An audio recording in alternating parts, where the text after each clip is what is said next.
All right, we'll now call the city council final budget and milling rate hearing and regular meetings order for September 27th.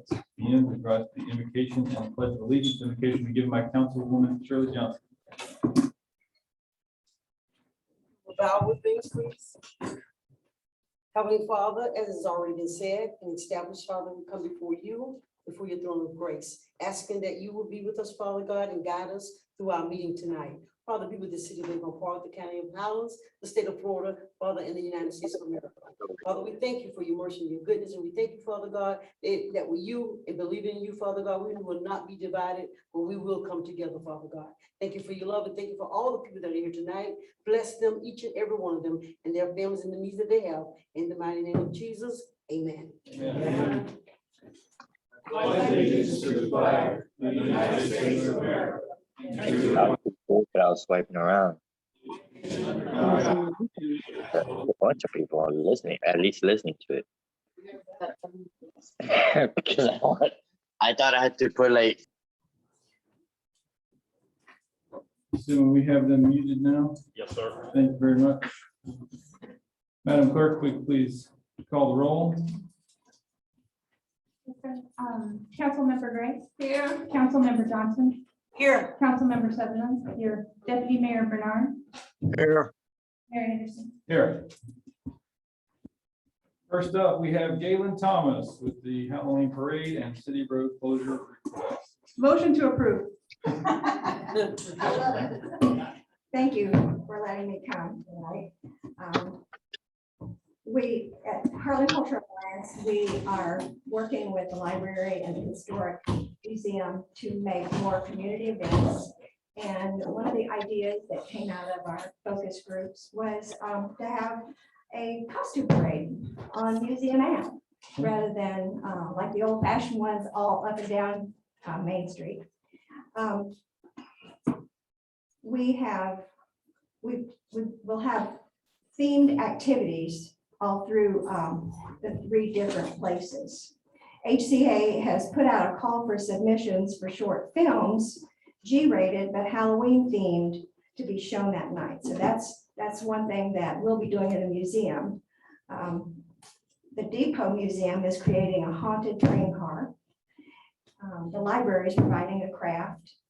And all 3 will give out goodie bags. So it's we had the YMCA over this summer and for a cultural program where each of us featured a different activity, and it was really, really nice. So we think we can do this. Shane and Sherry Eason are coordinating the parade for us. And if this works out well, we'd love to have a similar event before the Christmas parade, perhaps, or a Christmas concert, something else thematic during that time on Museum Ave. If someone comes up with a better project, we're willing to help them do what they want to make the event good for the community. We are partnering with the Chamber and Nucor with their speaker series. Jeff Williams will be presenting at the Peter Powell Roberts Museum on Thursday, October 21st. And we have begun scheduling events and opportunities here in Avon Park for involvement in culture and community. But we're advertising countywide for as many art and culture events as we can. For the sake of those who don't know, Heartland Cultural Alliance is the designated local art agency for Highlands County. But we've created a schedule. Tonight is our first Monday night in the museum. Every Monday night there'll be an activity. And tonight is Hispanic night in honor of the month celebration. And then the next one will be our artists. We'll have our exhibits are starting up again. And so each Monday you either have music, writers night rather, this family night, or what did I say, writers? Film is the first Monday. So these people that are interested in these different things can come to the museum and be creative, do things. Anyway, so we need, we'll also have, Fred's going to have his drum circle again too in November. But we're asking if we can close Museum Ave to all traffic from 4 to 6 p.m. Okay. And And I know y'all are gonna later decide when Halloween trick or treating is. And so we're assuming it's gonna be Saturday. So whenever you do it, we would do it, That's you know, fair. 4 to 6 before trick or treating. So do you plan, if we had, I mean, I'd like to have Halloween on the same night that it was intended, but safer school and the whole 9 yards, perhaps Saturday is a better night for that. I don't know what the council's gonna decide on that, but if they vote for the 31st, would you switch your event to the 31st? I would have to consult with those who are volunteering to make sure that they're available that night. But at this point, we're counting on a Saturday Okay. event because yeah. Sure. School, all that, yeah. Okay. 4 to 6 sufficient time? I mean, is there setup time as well? Cones and things like that? Well, that part would be beside the event. The event would be 4 to 6. So of course, there's always set up ahead of time. So I mean, do you need to close off the road at 3 or at 2? Oh, I see what you're saying. Probably not a lot before, because I don't think it's gonna be that big a deal. We're not working with 2,000 people. You know, I think it's gonna be a smaller You never crowd. know, Galen. I know. So for insurance and all that, is the Heartland Cultural Alliance the one that's putting the actual event on, or is it the chamber? Or It's not chamber. I would say it's Heartland Cultural Alliance. And so do they have? wondering what will we have to do for insurance? We'll I'm have sure to get Jerry event would insurance. love to answer that question. Okay, Jerry. For insurance purposes, for the closure of the road and the event itself, what is required? So Galen's asking. The coverage for days, then there, so that's up to $1 million. And identification, you're not the alcohol. The same as what's on the event, the museum rental agreement, is that the same thing as what you're saying? Event insurance. Just for a couple of days, you have to get for forever, just, you can buy special insurance. Yeah, we've done it before. We've had other festivals. But she's asking $1 million or $2 million, which you put the city as additional insured on the policy, so it's in $1 million or $2 million, because that ups the fee that she has to pay Right. for that. And then there's an indemnification agreement, so that, you know, you indemnify us for any liability in your insurance that covers the indemnification. You're just saying the same thing that's on the community, Right, to rent the community, center. right. I The same thing. wrote that, so, same thing. Okay, Yes. okay. So also there's typically a form that we request everyone to fill out as well. The Special- motor T special- form, A Right. special event Event form. application. just the special event application, okay. Right. You basically did the same thing here. I'm just simply saying we request everybody to fill it out. So if at some point that gets filled out, put in the record, that's what we need. Okay, Exactly. Okay, is there a motion? I already made it. You've already made I'll a motion. second. I'll second. All right, there's a second. Any further questions?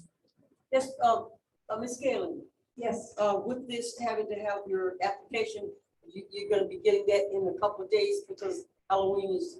I'll get it October's right around the tomorrow. corner. Yes, ma'am. Okay.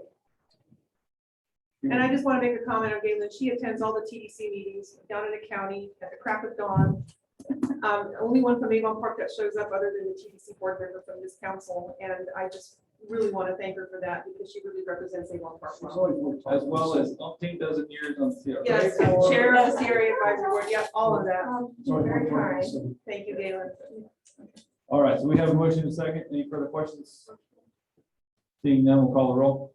Councilmember Gray? Yes. Councilmember Johnson? Yes. Councilmember Sutherland? Yes. Deputy Mayor Bernard? Yes, Mayor Anderson? Yes. Motion passes. Galen, thank you. Thank you, Ms. Galen. Next up, we have the consent agenda from September 13th, regular council meeting. Move to approve. Second. We have a motion and a second. Is there any further questions? Seeing none, we'll call the roll. Councilmember Gray? Yes. Councilmember Johnson? Yes. Councilmember Sutherland? Yes. Deputy Mayor Bernard? yes, Mayor Anderson? Yes. Motion passes. Item number 6, we have a public hearing for resolution 2021-13. Read in its entirety for the final number. So resolution of the city of Avon Park Highlands County, Florida, adopting final levy of ad valorem taxes for the city of Avon Park, Highlands County for fiscal year 2021, 2022, providing for an effective date. Whereas the city of Avon Park of Highlands County, Florida, on September 27, 2021, adopted fiscal year 2021 to 2022 final millage rate following public hearing as required by Florida statute 200.065.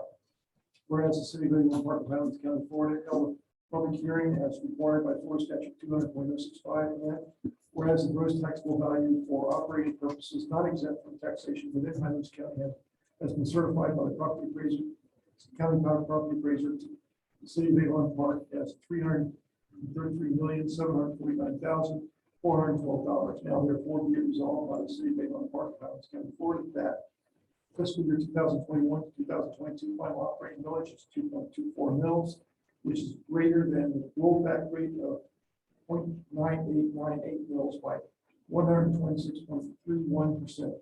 This resolution will take effect immediately upon execution, duly adopted as public hearing this 27th day of September 2021. Okay, as said, this is a public hearing, so public hearing for resolution 2021-13 is now open. Which you speak on the millage rate, can now do so. Seeing no takers, public hearing for millage rate is now closed. Resolution 2021-13 is now open to council. Anyone wishing to make a motion? Make a motion that we approve resolution number 2113. Second.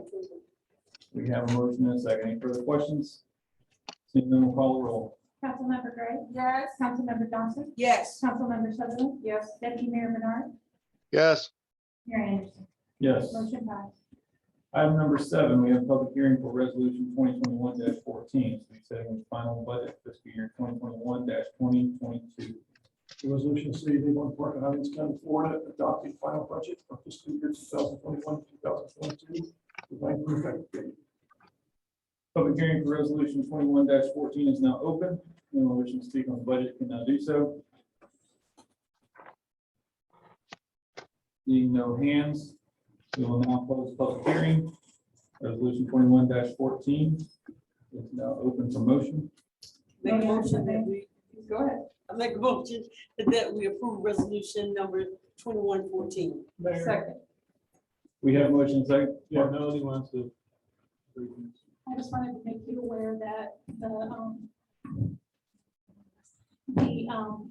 budget summary that you have before you, that was on the dais when you came in, that is different than the one that was actually attached to the resolution.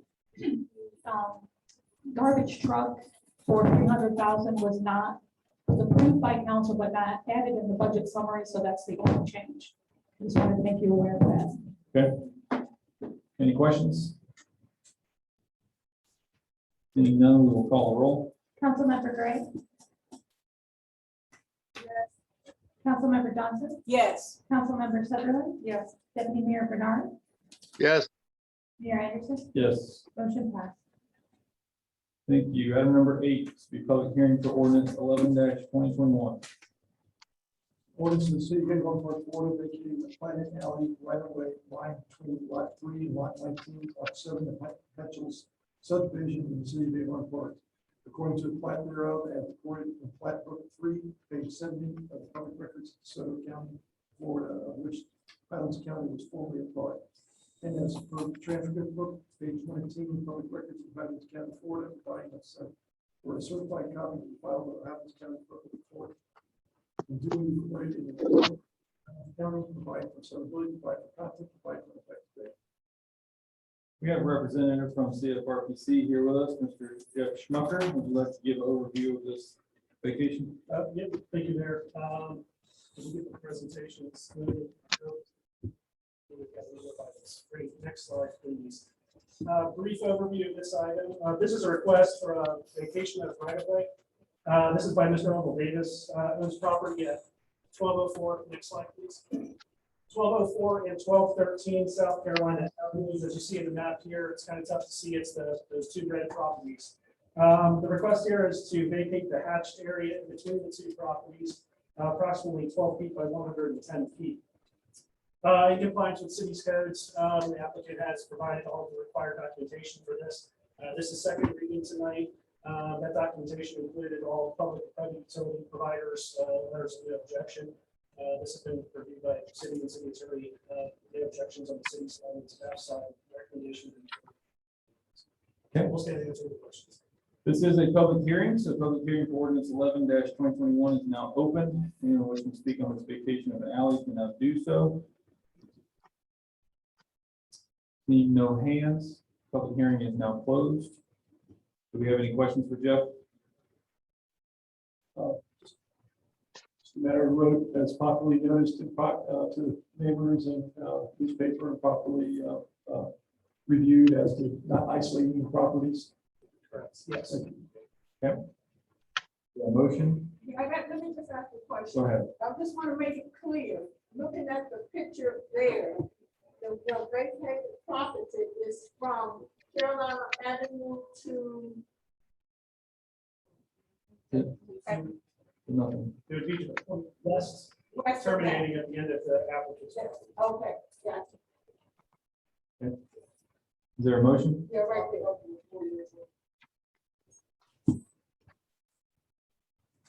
Arnold? Please give your name and address for the record, please.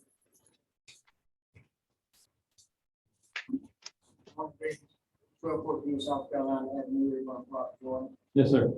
So everything is look all right with the paperwork.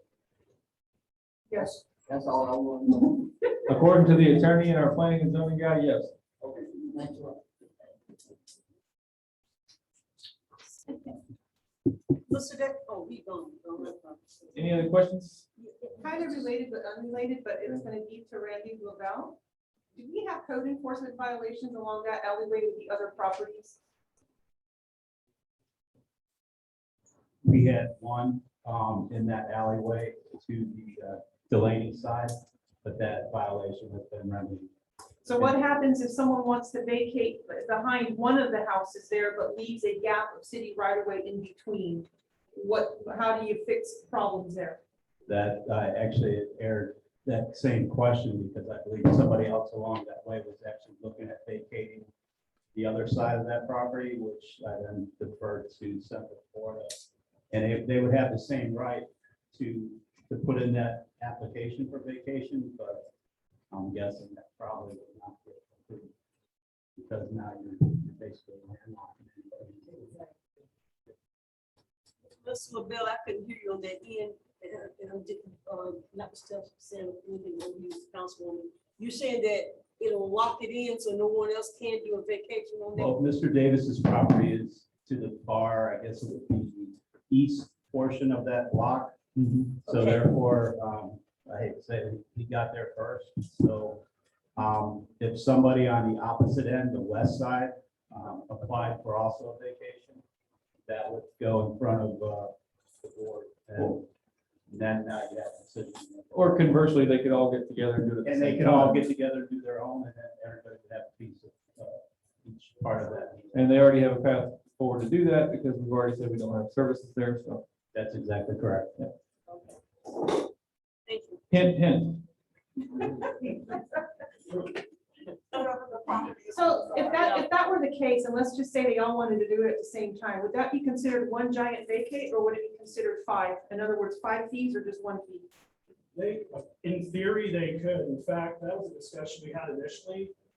Get the neighbors together and just vacate the whole thing. And then, of course, they deal with it with how the property is titled.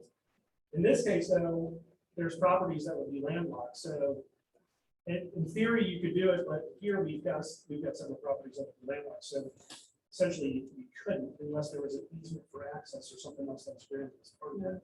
So we just crossed that bridge when we get there. Sure.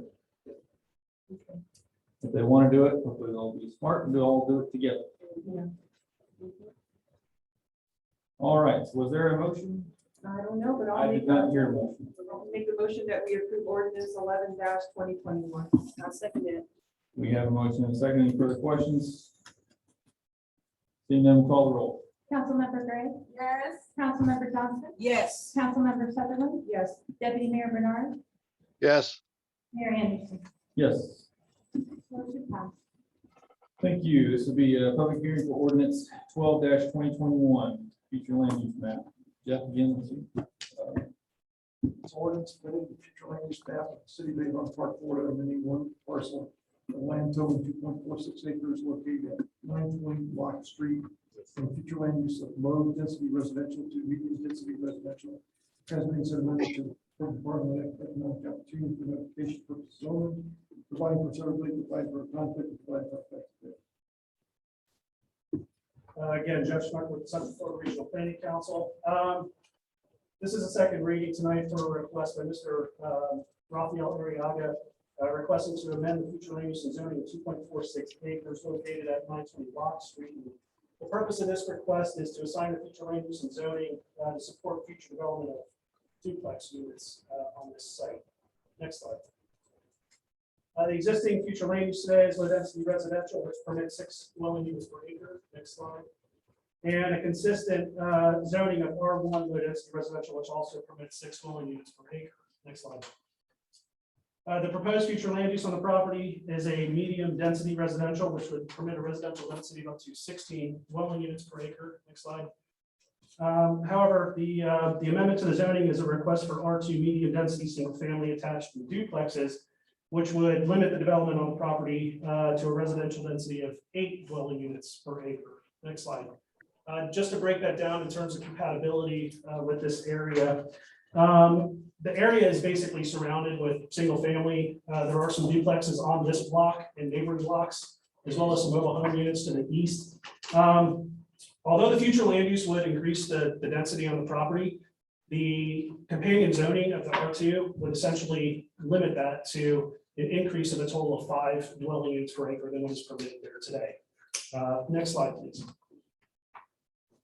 In terms of facilities analysis, again, being that it's in the central area of the city, no water, sewer, or solid waste issues in terms of available for capacity. Considering the 5 dwelling units increase, staff doesn't see that that would be a problem in terms of transportation on the surrounding roadway and over. School concurrency, planning staff has coordinated with Highlands County School Board. No issues there. And then, of course, a de minimis impact in terms of recreational facilities in the city. With that, we'll stand to answer any questions that you get, staff. Just to note that that exact block is completely covered otherwise in duplexes already. Yes. And everything to the south of that is also duplexes that then abuts a church and then Main Street, correct? That is correct, sir. Yes. And everything to the west is actually mobile homes, which would be considered a higher density than what this is. It is. The future land use over there does support a higher density. So, Okay. yes, sir. So it fits pretty well, in my opinion. This would be a public hearing for ordinance 12-2021. Anyone wishing to speak on this can now do so. Yes, my name is Neil Jones. Yes, sir. Please give your address for the record. Address is 908 West Prairie. Yes, sir. What can we do for you? Well, I'm a little concerned with more units going in there for rental. Love to see some single family homes go in. It seems like the area is finally starting to turn around. I've owned my home for about 15 years now, and I've invested a lot into it. It appears that some of the people that are moving in the area there are actually starting to take some pride in their houses. And I really think that more rental units in that area, and plus it being a historical part of town, I just think that we would be better with single family homes. And I'm directly across the street from the northwest corner of the property on West Prairie. Okay. Anything else, sir? No, that's about all I have. Thank you very much. Is there anyone else wishing to speak to this item? It is a public hearing. Seeing no other speakers, public hearing is now closed for ordinance 12-2021. Anyone on the council have any questions or comments? I have a question in regards to buffers. Just what would the buffers be between this apartment complex and the residential area? in terms of the adjacent properties, not across the street, but the ones right on the same block.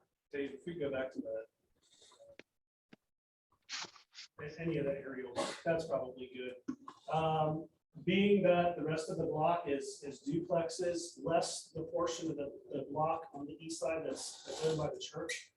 Right now, it's vacant, so there would really be no buffering that would be required at this point to the neighboring property owners because it's bounded by the streets. So you say at this point, what about the future?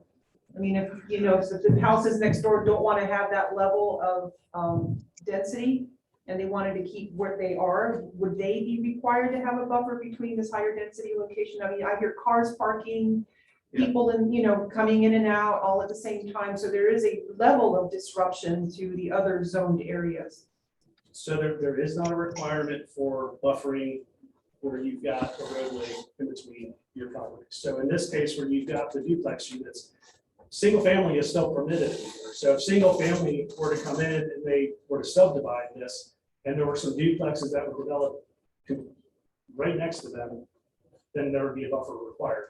Being that this is a block surrounded by the streets, at this point, the only portion of the property that's not included in this block is the one to the east that's owned by the church. If that were to develop under single family, there would probably be some buffering required on that eastern side of the yellow area that you see. By the single family side, by the church side, or by the apartment complex, the duplex rather? Who would be required to do the buffer? I don't know if you can see, but so right now, this property is almost completely bounded by the road, other than the duplexes that are in this block.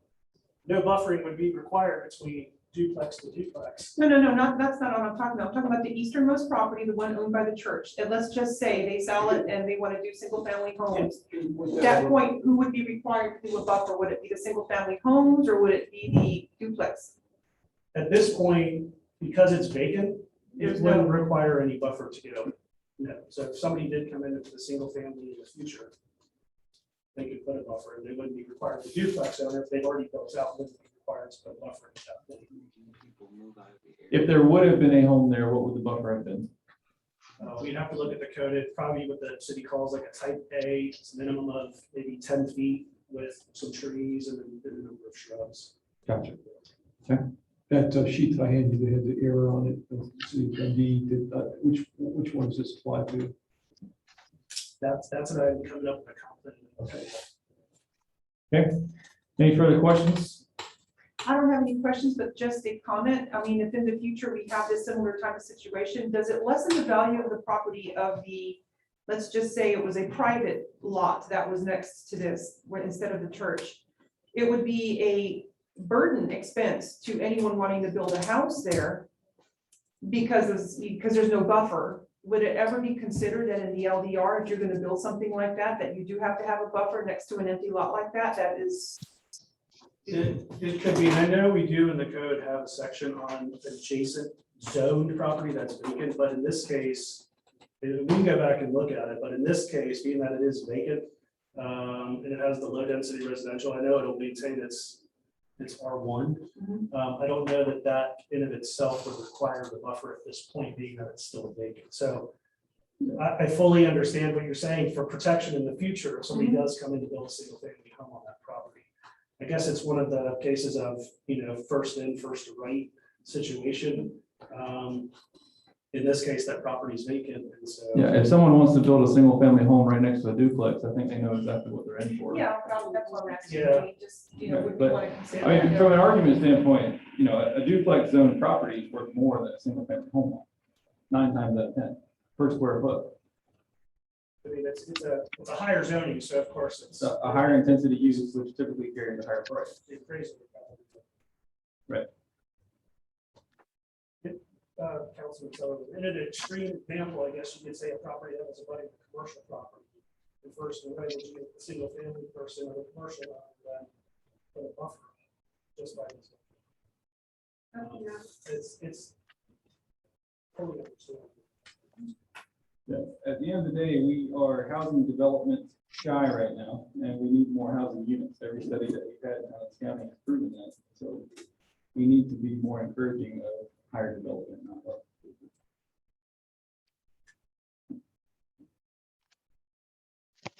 Any other questions?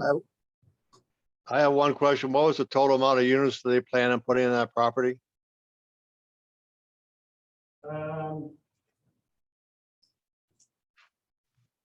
If you don't have it, Mr. Cool, back So there. here, I believe it was in the 12 range, or 12 or 14 units total.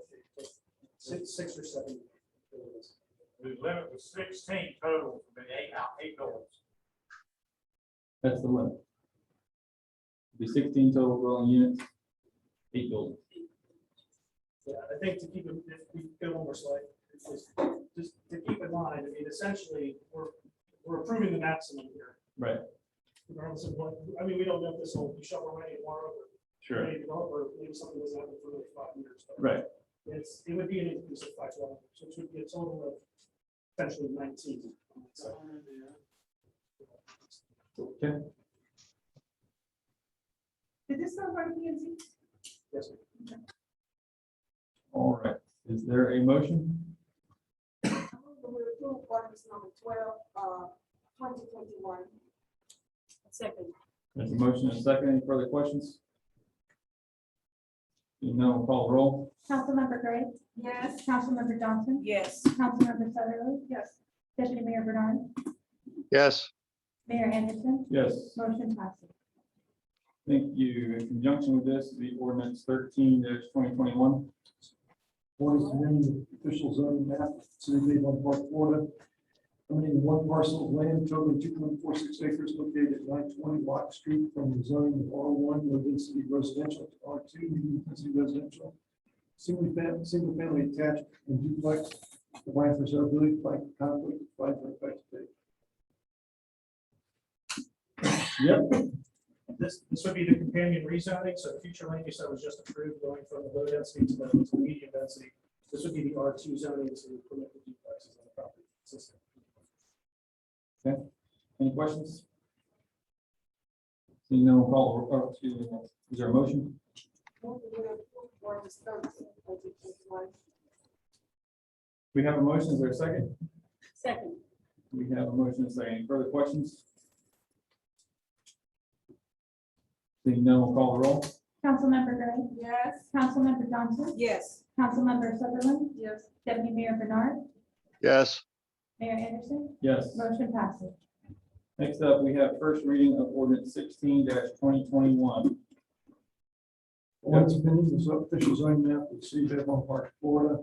Amending the residential subdivision consisting of plus or minus 47.18 acres from road to zoning BUD planned development to R1 low density residential generally located at the south side of Lake Damon, east of US Highway 27, north of County Road 17A west, on the west side of north of Gaster Road, provide for subdivision, provide for effective. Thank you. All right, we've got Ramos with us tonight. I just wanted to introduce him. He's one of our senior planners. He's going to present the next 2 items. But any questions you all have? Thank you, Jeff. Ramon? It's for the future land use and rezoning. Okay, it's a change in zoning, okay, from the city plan. City is a plan unit development to city R1 low density residential. To allow for a single family residential development in the original platted subdivision. Okay, it's located on the south side of Lake Damon, okay, east of Highway 27, on the west side of Gaster Road. Right here is a location map of the subject property. Here's the aerial photo. And change the zoning. It goes, has a future land use of city medium density residential. And the existing zoning is for the land use development. And a little history behind the property. In June 2006, the property was originally platted. And the original plat was for 127 single family residential lots. And they were, with that approved plat, there was paved roads and utility infrastructure was constructed and it's ready for use. Okay, and then there was some previous approvals in 2012. There was a zoning change from R2 to the city plan unit development. And it was a conceptual approval. In 2015, phase 1 of the final master development plan was approved. And it included, phase 1 was for 26 single family detached and 47 single family attached villas. And the future phase 2 of the master development plan was for a future assisted living facility of 300 beds, but that separate phase required a separate review and approval. So only phase 1 was approved in 2015, but phase 2 was never submitted for review or approval. Okay, and here's the existing future land use map. That's the residential. This is the existing zoning for the planned unit development. And here's the proposed zoning map, which would make the whole go to R1 low density residential, which is a less intensive use of the property. Okay, and the reason for the request is the applicant is requesting to amend the zoning, and just to revert back to the original platted subdivision. Okay, and it's be able to develop that subdivision and bring in single family residential units into the subdivision. In this graph, you can see that it goes from the 26 detached and the attached units and 300 beds to 127 single family homes. And it's just a request, for that less intensive use going into the 127 single family lots. Because the property has multiple ownerships, they're required to get all the property owners' approval, and they were able to get that. To have that permit to revert to the R1 zone. Okay, and then for public facilities and service analysis, it has existing city water and sewer, and also there's a approved city refuse collector there. Also, traffic and transportation, no adverse effects because, of course, this is going to be a less intensive use, and school impacts as well. So, already tax capacity, and the recreation open space it meets the current operating capacity. Any questions? I have a couple of questions. Since it's no longer a PUD, does that change the way you go in and leave? I mean, will a fire truck, do you have any idea if the ALF is going to be in the back corner? No, there's no ALF anymore. No more. It's No gone. more. It's when it reverts, it's going to go to R1. Okay. So the plan unit development, that master development plan that they had initial approval for the phase 1, they never presented for phase 2, which would have been the ALF. So, but it said phase 2. So what you're saying is that there won't be a phase 2. There will be a phase 2 there, and this will change phase 1. So it's going to revert back to the original approval of the 127 single family residences. No ALF. So it's still a gated community.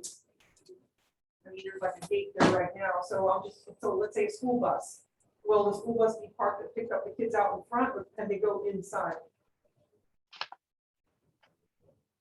I don't know if that makes any sense. I mean, I don't know. I mean, that's what I'm asking. If it's no longer a PUD, does that dictate that it's like regular city streets, or who maintains the streets at this point? I mean, the streets are already.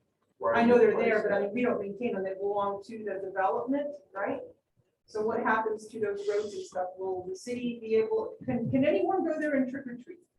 I think it'd be up to the HOA. It's a gated community, so Okay. the intent is to take it back to the single family lots to respect the existing plat, so we can develop that out in the single family lots. So I guess it would be up to the HOA. They are private roads in there. So it really would revert back to them if they want to allow free traffic. Okay. With regard to the school bus, that would be coordination with them as well. If they would have the students pick up. So the city of Avon Park will not be responsible for those roads. This is a private. And they're not now, I don't Yeah, believe, it's all. If they're gonna be gated, they'd have to be private. And they would have to take care of them themselves, and they have liability for themselves and so on. And they would have to allow access to buses, otherwise all the kids would have to go out to the front to be picked up. And that would be their choice, but that nobody's gonna want them to do that. And see, in the homeowners association, same with garbage pickup. They'd have to have all their stuff out front of the subdivision, which I doubt anybody's really want to do. Any further questions? Seeing none, is there a motion? Make a motion that we approve ordinance 16/2021. Second. We have a motion and a second. Now call a roll. Councilmember Gray, Yes. Councilmember Johnson, Yes. Councilmember Sutherland, Yes. Deputy Mayor Bernard, Yes, Mayor Anderson, Yes, motion passed. thank you. Next, we have first reading of ordinance 14-2021. It's an ordinance in the city of Avon Park 4, amending the Avon Park comprehensive plan, adding a property rights element to ensure that private property rights are considered in local decision-making consistent with Florida statute 163.3177, subsection 6, providing for transmission to the Florida Department of Economic Opportunity for review of compliance, providing for subdivision, supplying conflict, provide for effective date. Mo? This is address of property rights element to comprehensive plan. This one just passed this last legislative session. Yes, just passed House Bill 59. And it just requires all jurisdictions to pass this property rights element into a comprehensive plan. And the intent is to protect private property rights and ensure they're considered in local decision making. Okay. So from a practical standpoint, Gary, it's going to change anything that we. Not typically, no. It's just that we have to provide an element in there that follows the statute, which is recognizing private property rights, which we do already, but this really codifies it. Got it. Okay. Any other questions? Seeing none, I entertain a motion for ordinance 14-2021. Make a motion to approve ordinance 14-2021. Second. We have a motion and a second. No further questions? Call roll. Councilmember Gray, Yes. Councilmember Johnson, Yes. Councilmember Sutherland, Yes. Deputy Mayor Bernard, yes, Mayor Anderson, Yes. motion passed. Thank you, Ramon. Up next, we have the approval of planning advisory services agreement between CFRPC and the city of Avon Park. Mark, I see your name there. Is there anything you'd like to say, or shall we take it to Go with Jeff, he's smiling at me. All right. I don't have any presentation on this one, but I'll turn it over to staff. Okay. We always appreciate having the opportunity to work with you all. As fast as things are growing right now, it's keeping us busy. So, Sure. We want to be a service.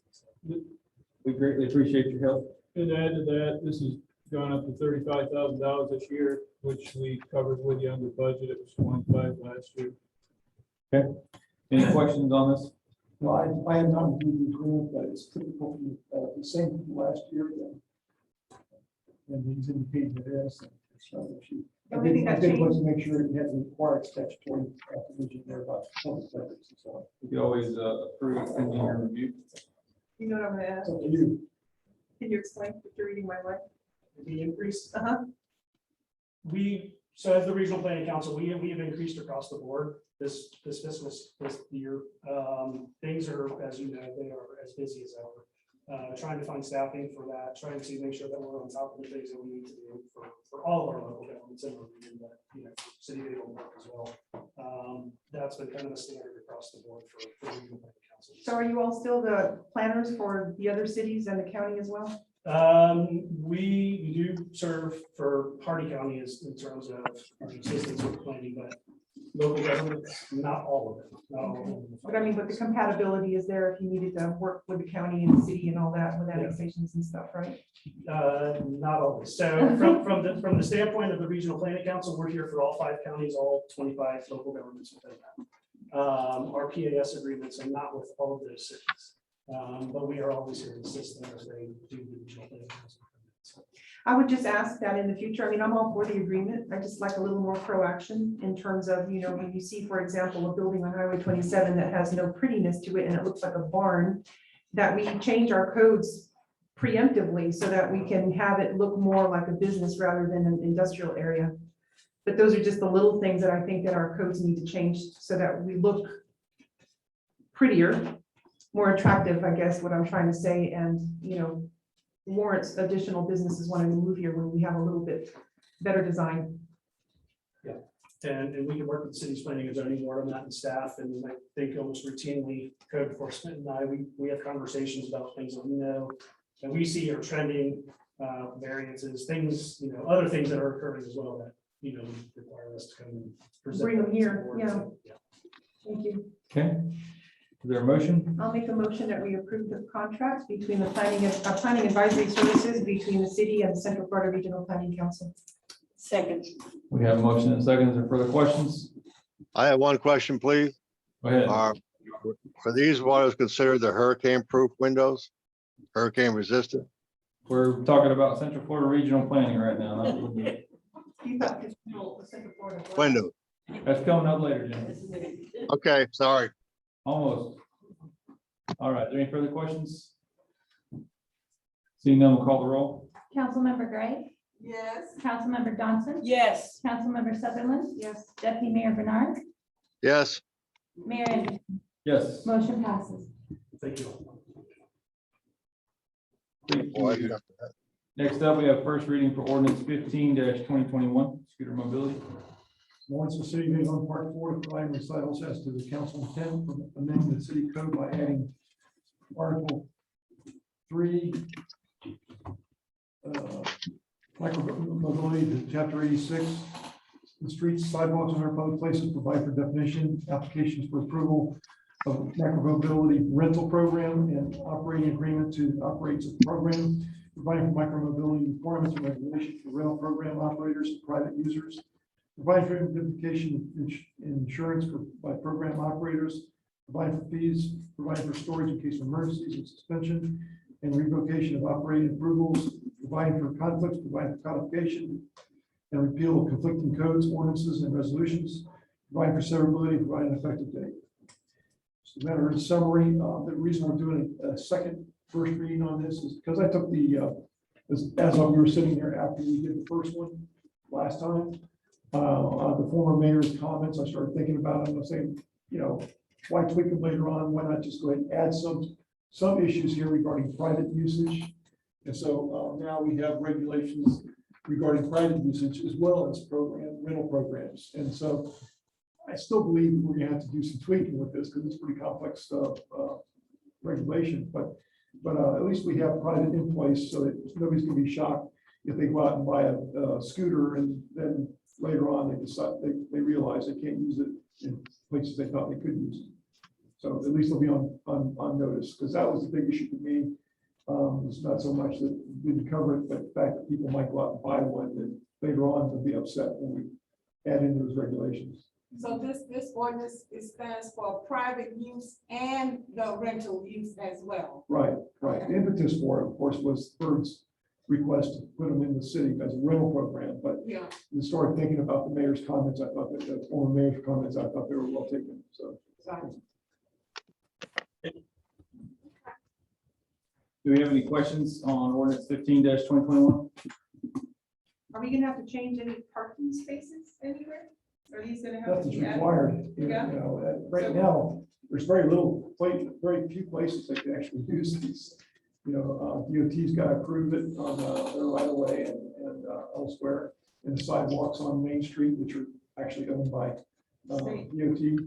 So that was the same reason we had to ask for approval from them to have sidewalk cafes out on the sidewalks. So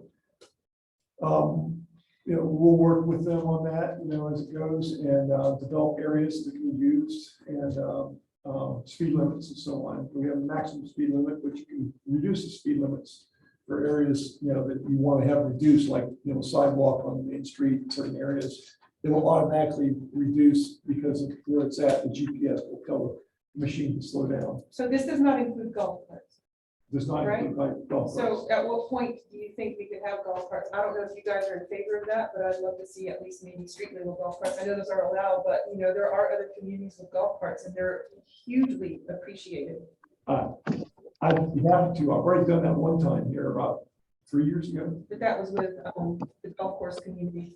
No, That in general, was we with- talked about it in general. Yeah, but we never got anywhere with it. It just kind of stopped in its tracks. I don't know why. All of the cities I represented tried to tackle that. Yeah. And it's been a mess. So in regards to street parking, let's just say, right now DOT really needs to restripe Main Street because some of these are just invisible and some projects ago they forgot to paint. So you can't tell where there's parking or not. Is it all it take is an agreement with DOT and just restriping? Is that? Well, I think when the restriping occurs, it would be wise to see if request if they have enough space to put in a bike lane, because 9 times out of 10, that's where these things are able to be used is in bike lanes. You have no bike lanes right now, so that I'm aware of. No, that's what, not on these. Only the multi-use paths, so. Yeah. So sidewalks, generally speaking, it's not a good idea. You got to be very careful with that because of insurance, but that's why we, want to make sure that they have the rental companies, but we've got no control over private users. And so, So are these not considered a slow-moving vehicle? yes, Do they fall into that category? If it's a slow-moving vehicle, couldn't you use it on any road that's less than 45 miles an hour? Just like a street legal golf cart? no, it's just the regulation according to statute is like they're used like bicycles. Okay. They have the same rights in most places as bikes. Got it. In fact, the micromobility scooter section refers directly to bicycle statute. Okay. Any other questions? Arnold, please give your name and address for the record.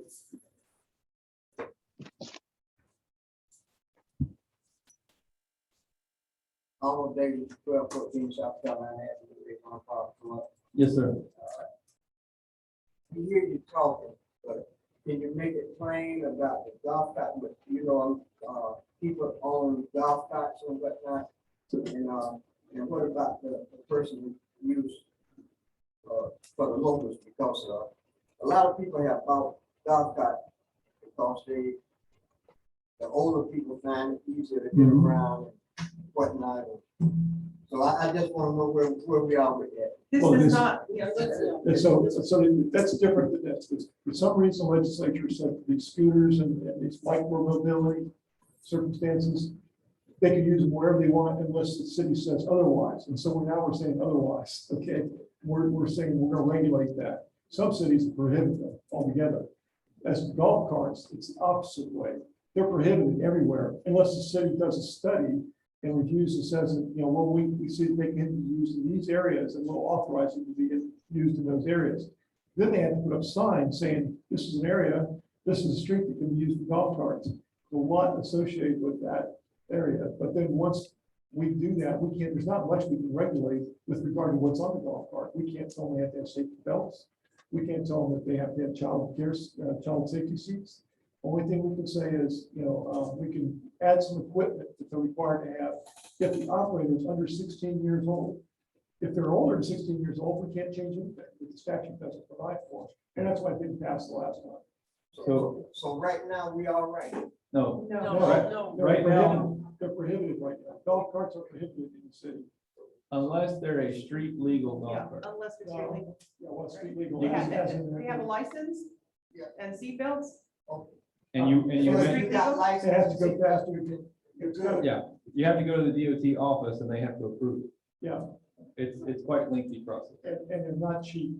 No. Those improvements are not cheap to golf carts. I mean, they're almost. The ones that I've seen around Avon Park, I can assure you are not legal. No, they're not. And so they're Yeah, so capable of nice being, with that, To get to the point, yeah. they're capable of being issued a ticket if the the sheriff's department deems that needs to be done.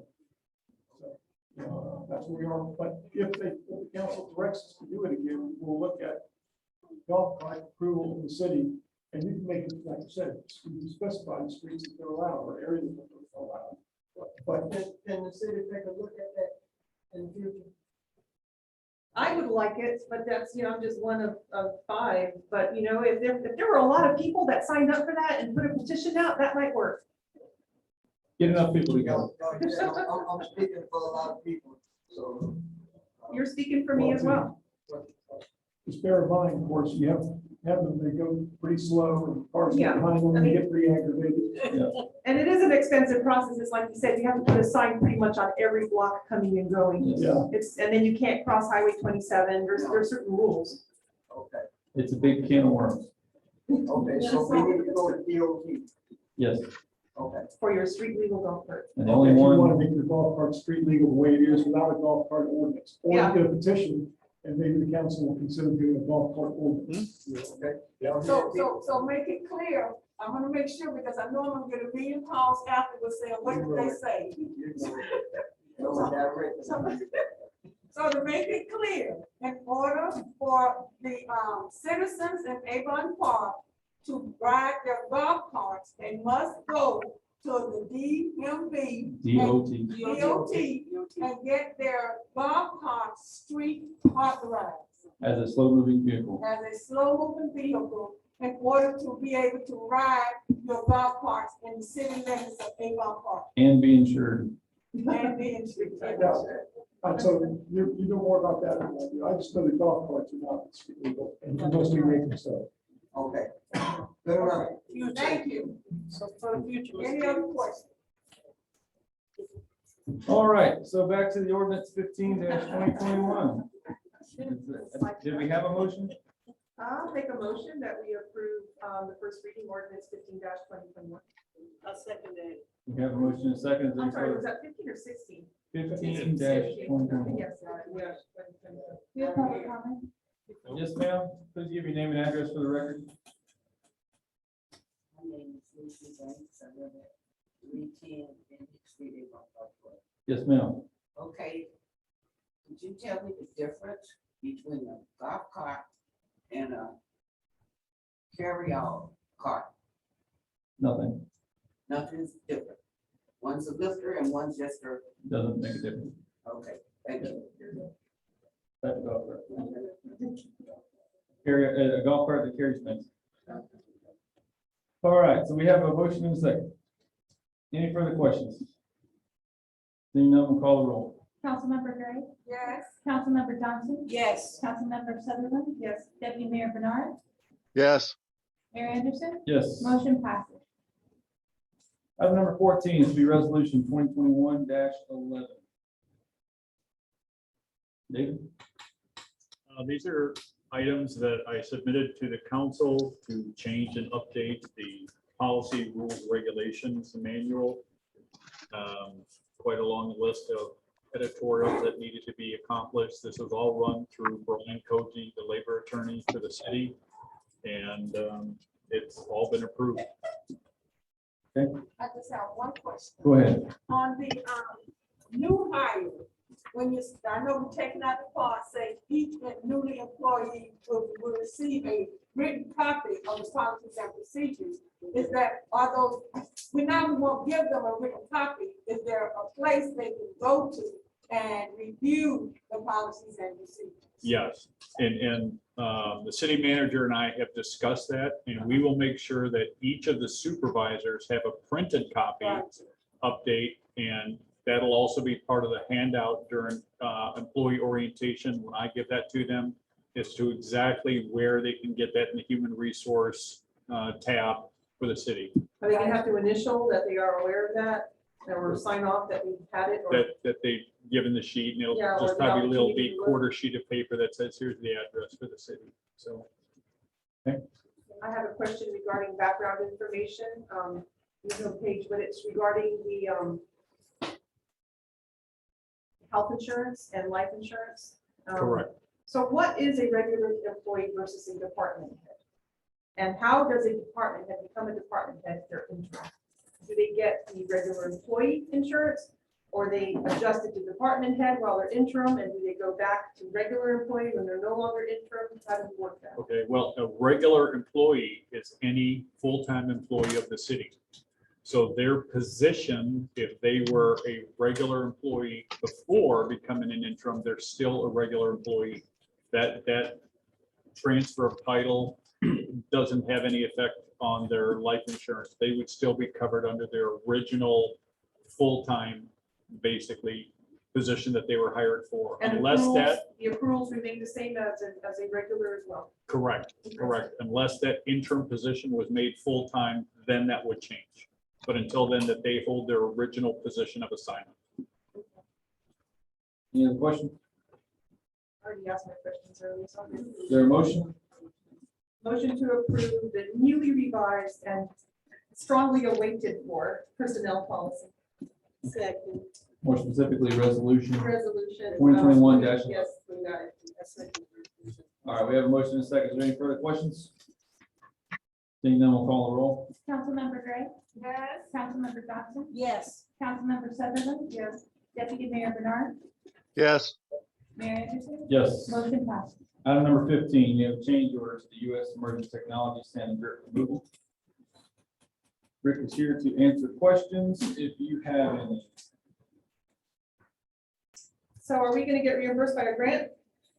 Yes, ma'am, we are. Is that in writing somewhere? U.S. Emergency sent me a letter today. Stop tax. At 100%? Correct, Mark? Yes, but late this afternoon, we've got a email, actually, US Emergent, they got a hold of DEP, and it says that Kay Michelle, she works for US Emergent. Yes, if there's additional material that's found during initial funded cleaning, FDEP can do an amendment to add funds to clean the remaining materials. When did they send that email? They Is sent that it from when the project started, or was that from today? today, it was Okay. later, after you and I spoke, it came. Okay. Okay, any further questions? Is there a motion? I have one question. I thought when we talked about this last time that the extra amount of grit to be removed wasn't going to be that much. How did it get to be such a high amount? Well, I mean, I thought it was going to be like a maximum $10,000. It's calculated wrong. Randy, can you go in on that? Sure. When, the crew was out there for 8 days and captured the 130 tons, there was 12 inches in that tank that we could not get to. So, and we did probing in that whole area, and we came up with 75 additional tons to capture out of there. Is this the final, and we've already removed all this stuff, or is this just another calculation or estimate? I think we went on 30 tons so far. There's 75 left to get out. And so this will take care of that. There's not gonna be any more. They're gonna say that they found another 20 tons or anything like that. Randy? 75 will capture. Again, being online cleaning, we're not going to capture 100% of the material because there'll still be some that's going to get settled, but it'll be about 90-some%. Okay, so is there gonna be another possibility to come back for more money later?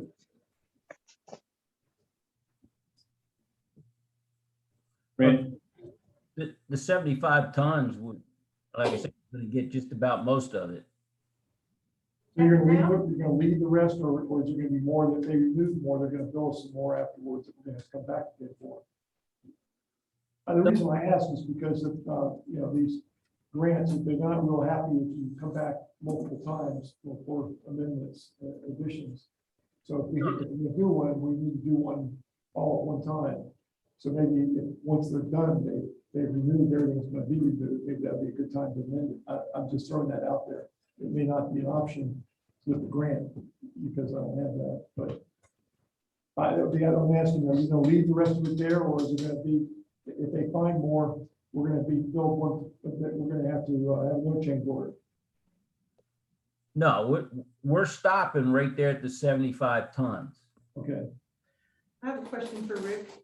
When the bid tabulations came in, and I know that this was based off of the lowest bidder, were the second, or were there any other bidders on this project that had a less cost for the extra tonnage?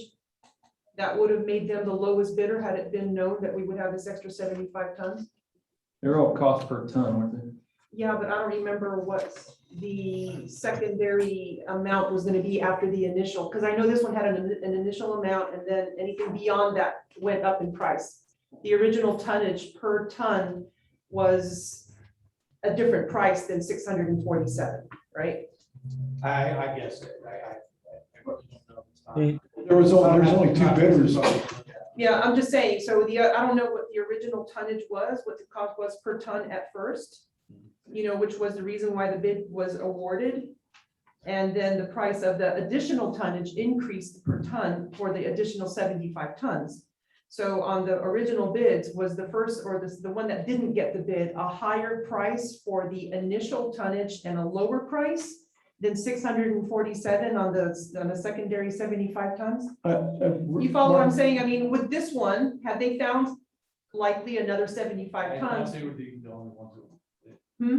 Mark, there's just two bidders, right? That's it. Correct. And the first bidder won the bid, but then they got odd on us, Yeah. and we ended up having to, you know, they withdrew the bid, and we let them withdraw the bid, because it was, They kept I won't adding go money into to it. details. It's just- No, that's it okay. got- I'm just it got very saying ugly. it's- So we were left with one bidder, so there's not much to do with that, and it's covered by the grant. So it's pretty well known that every time you do one of these grants or one of these cleanups, that you're gonna have additional tons regardless. That's pretty much the norm. I would assume. It happened last time with the city, and the city ended up having to pay it.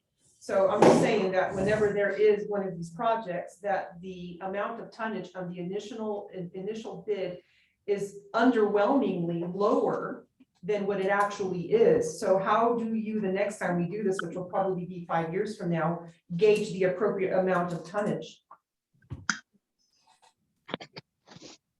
Do our own calculations? Yeah, I mean, exactly, that this, I think that, maybe the calculations were done poorly this time, and in the future, I think they'll be done better, more accurate than what they were this time. And let me just throw out, it's not the only way to get written and detritus out of the bottom of these things. I mean, you had 2 treatment trains, right? During off season, is it possible to shut down one treatment train and take it out, you know, manually? Yeah, if you have the staff. Absolutely, yeah, absolutely, if you have the staff, I mean, if you have a crane and then a Bobcat, you can set in there and you can take it down, and you got staffing to do it, absolutely. Right. Well, I'm not saying that the city does it, but, you know, maybe, you know, that's a cheaper way to do it. We can find somebody who can do it with the Bobcat and the crane. Then I you don't know you get it. know. But we're stuck with what we have now. I just Yeah. throw it out there, since you mentioned the future. Right. Okay, any other questions? Is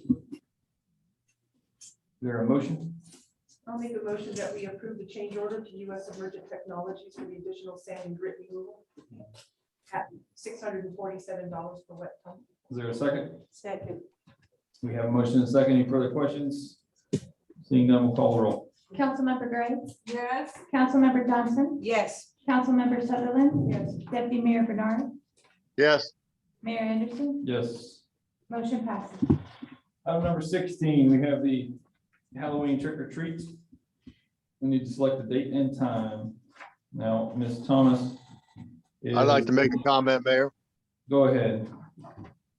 In the past, Avon Park has always done the Halloween trick or treating on the last Saturday of the month. And being that this Saturday of October is October 30th, I make a motion that we go ahead and approve October 30th, Saturday, as the official day for trick or treating. The time could be from maybe 5 or 6 to 9 p.m. Was it 5 or 6? Was there? I'll leave that for discussion. Okay. Is there a second to that motion? It's got to be specific in the motion. I'm sorry. What were her be hours, specific. 4 to 6? It was 4 to 4 to 6. 6. And she's gonna need time to set up and time to Yes. break down, so why don't we just give her a cushion of 3 to 7.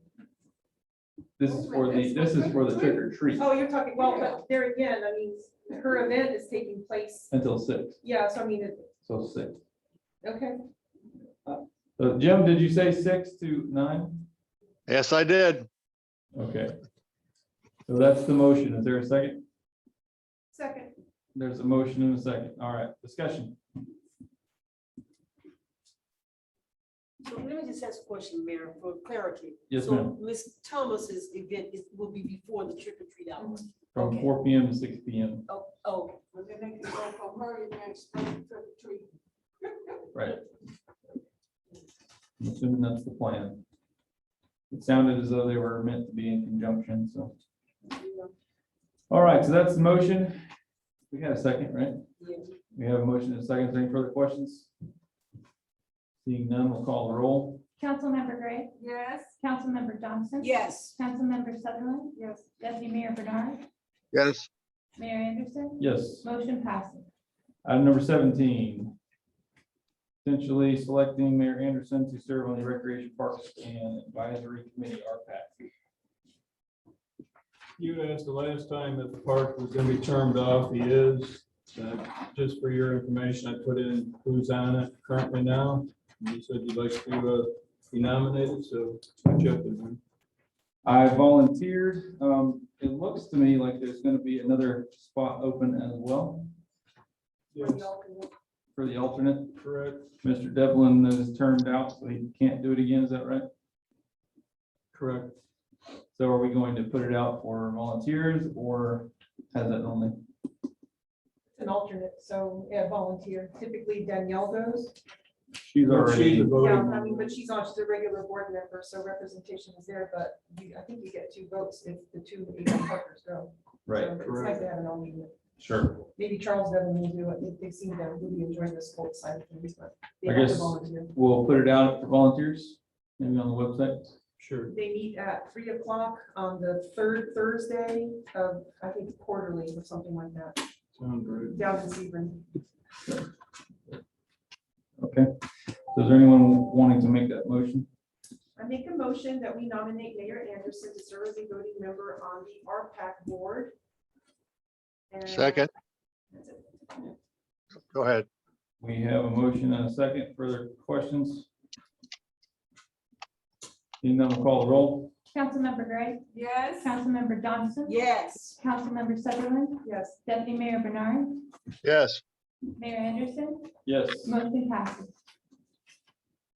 Thank you. Item number 18. We have accept the lowest bid for City Hall second story window replacements. Now we're at this item, Jim.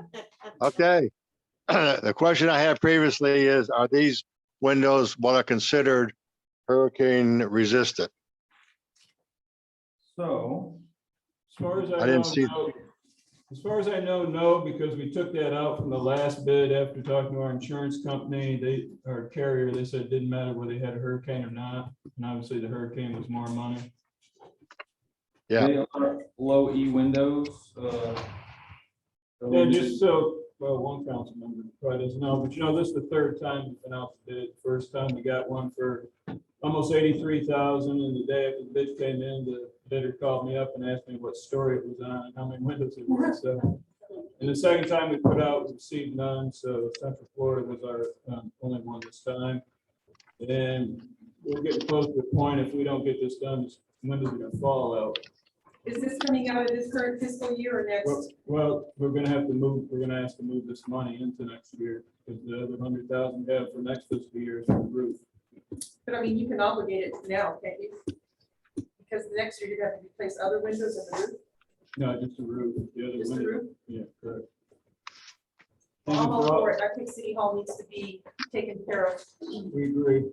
So I'd like to make a motion that we approve the lowest bid for City Hall second story windows replacement to Central Florida Glass and Mirror in the amount of 79,960. Second.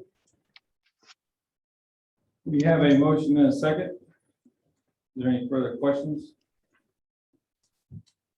Will they clean the, some of those windows have lots of mold and stuff while they're up there? I mean, are we gonna, do other things to the building, or is it just the windows? Remember the mortar that kind of fell out of the front and stuff? Is anything gonna be done about doing a little bit of rehab on this, on the front of the building? Yes, I actually got with David Roberts and Rick last week, the week before, and talked about that. We've got to get working on this. But yes, it needs some work, Okay. except for the front. Thanks. That looks very good though, right? They did a great job. All right. Any further questions? I was trying to look up the wind rating real quick, but I couldn't find it, so. Any further questions? Seeing none, we'll call the roll. Councilmember Gray, Yes. Councilmember Johnson, Yes. Councilmember Sutherland, Yes. Deputy Mayor Bernard, Yes, Mayor Anderson, Yes. motion passes.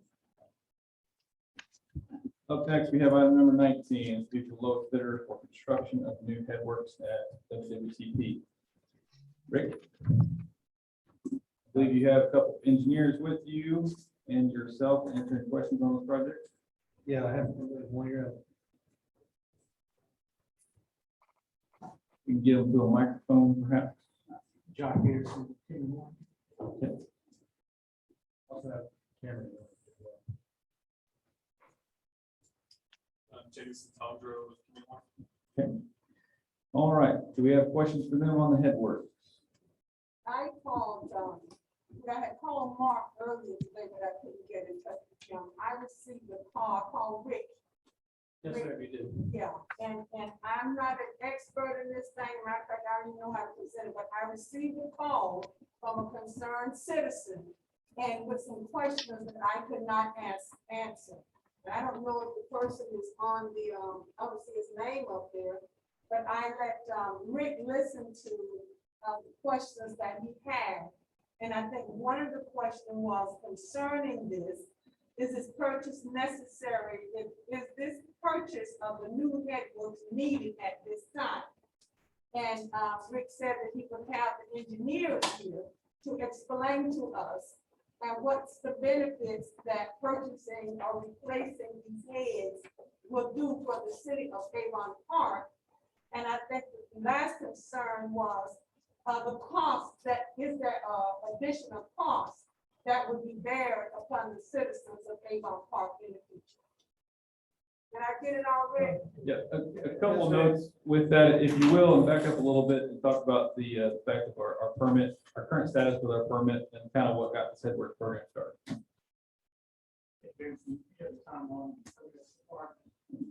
That's one of the concerns, obviously, acquiring. So it's a common project that we can solve this from the contract. This headworks is designed to move cold stream rags, baby wipes, and grit in the waste stream. Currently, grit system is down as an operable, I guess, in 15 years. If you visit, you kind of see the channel where the grit's selling. So it's not selling there, it's selling in the aeration basin too, which we're now paying to remove that grit. This system that we designed sells that grit out, puts it in a dumpster right there on site, and that leaves with the screenings also that are taken out to the land. So this is designed to remove the grit, not do what you're doing now, pumping it out and treating it. Much lower cost. So let me just, for my clarification, so the system that you're proposing now to install for us is going to move all this dirty, big items and put it in a dumpster somewhere, which it does not do, which our system we have now does not do that. Yeah, previously it did work, but the system is kind of limited by, I think there's a little bit of rats that will do. I believe there's a whole screen, so this new system will have much more capacity and grid. So is the system that we're talking about, is it for septic or is it for city sewer? It's city sewer. Okay, so septic has nothing to do with this? No, there's septic receiving stations at the back of the plant. So septic is not the problem for the rags? There's no overflow, because I understood when we spoke, I think that you said that the staff was working on it manually and that the machine wasn't on its like automatic. And that when it's manual, there seems to be a rush when that's done, you know, to get the septic in there and stuff, and because of that, it overflows, and then the rags go out. They don't go through the screen because they're overflowing instead. Well, the two machines in the back are see the second. I don't know if this is loud. That's better. The two machines in the back where you see the septic trucks at, those don't work either. And that's where you see the sand and all that's coming from. The system they're talking about putting in now is at the very front where US Emergent is removing the grid. When the system's put in, we won't have to have US Emergent come back and do what they're doing currently.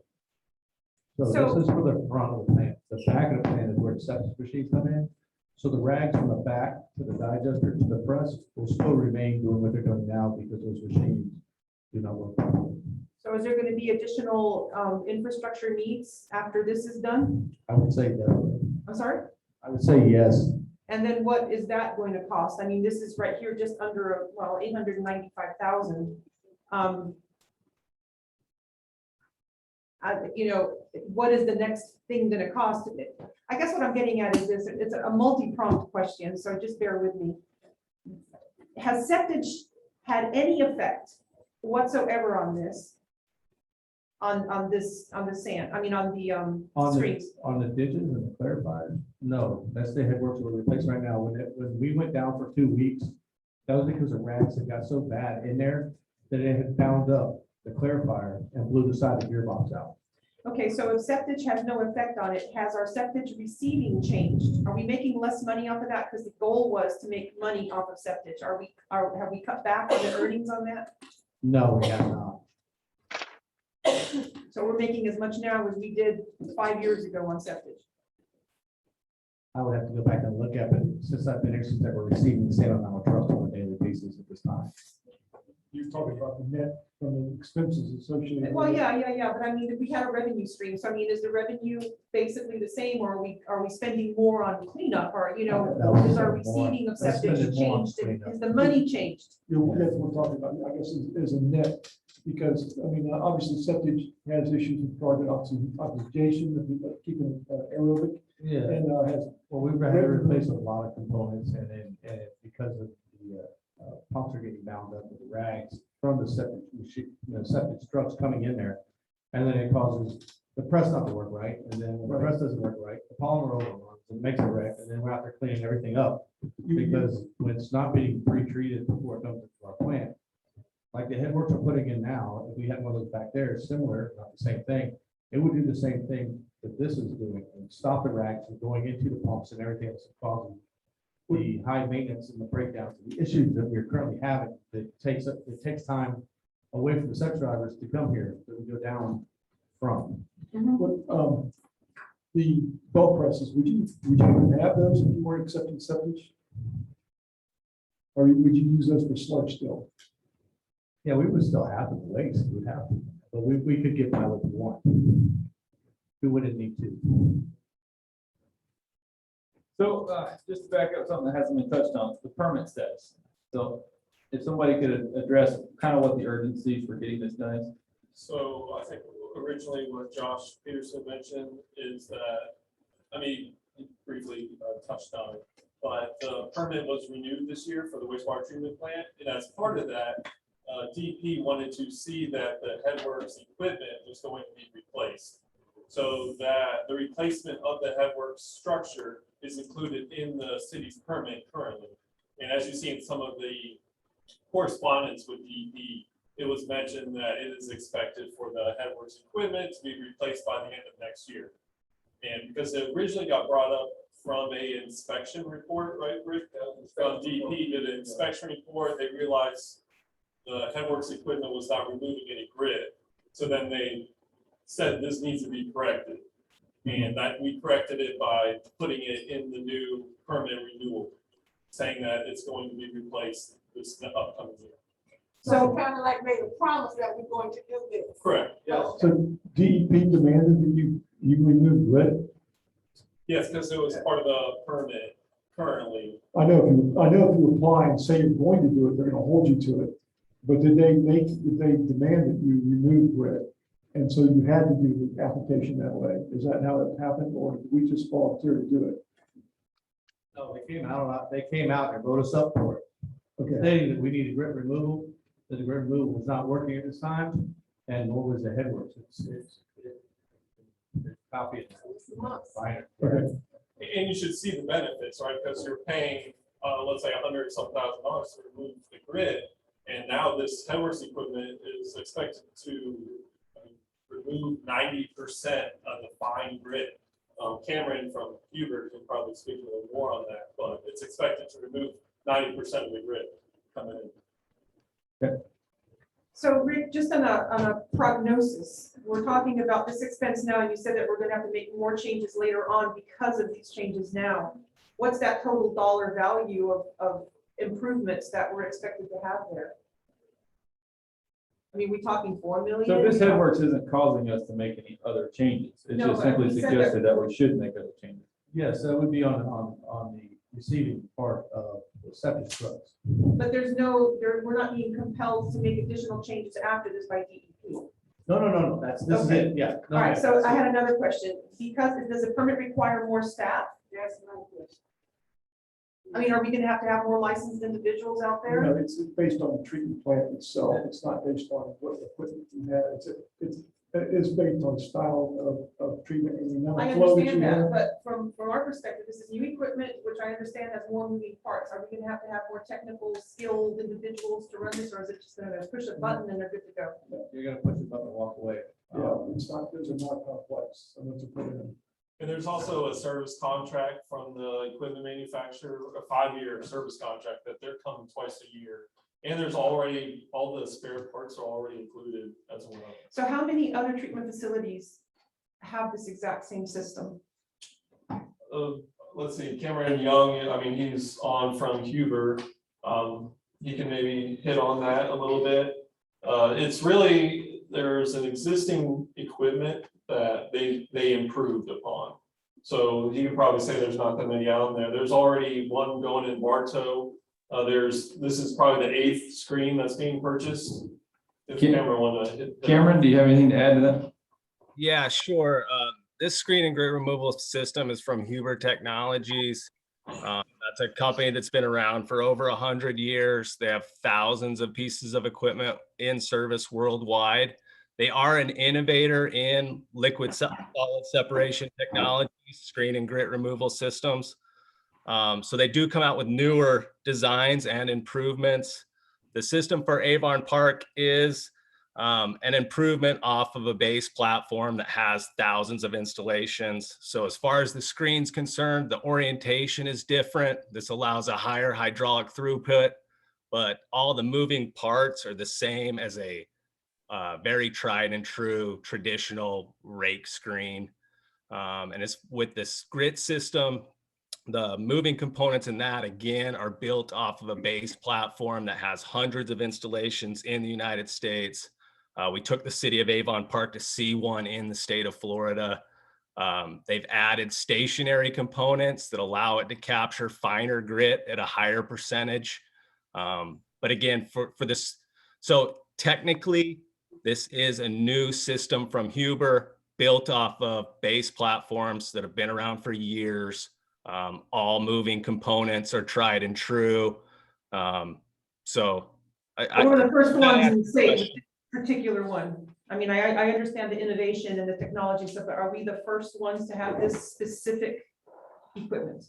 This, you know, regardless of the newer design and add-ons from other stuff.